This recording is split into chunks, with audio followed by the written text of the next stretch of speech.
গোটা দেশের সঙ্গে বৃহস্পতিবার দিন রাজ্যেও উৎসবের মেজাজেই হলো পশ্চিম আসনের ভোটদান পর্ব।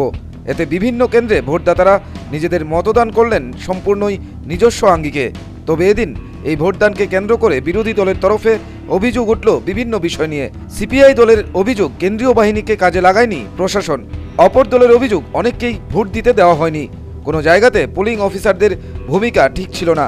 তবে এ যাবতীয় সব অভিযোগকেই নাকচ করে দিয়ে এদিন সাংবাদিক বৈঠকে মুখ্য নির্বাচন আধিকারিক জানান, ভোট হয়েছে সম্পূর্ণই শান্তিপূর্ণভাবে।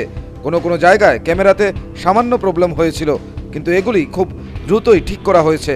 পোলিং অফিসারদের বিরুদ্ধে অভিযোগটাও একদমই ভুল। We got small complaints such as some camera being damaged, and we replaced wherever possible the camera immediately.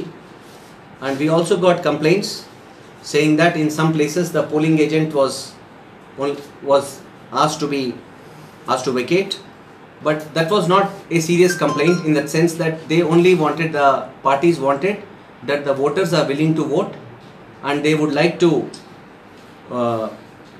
like us to provide the security to take the voters to the booth and also drop them back as per necessity.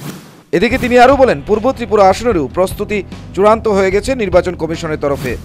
का जो transportation हमने Bru refugees का जो transportation हमने आज किया है वहाँ पर नॉर्थ त्रिपुरा में टू वोट एट कॉनमून, उनका है 4022।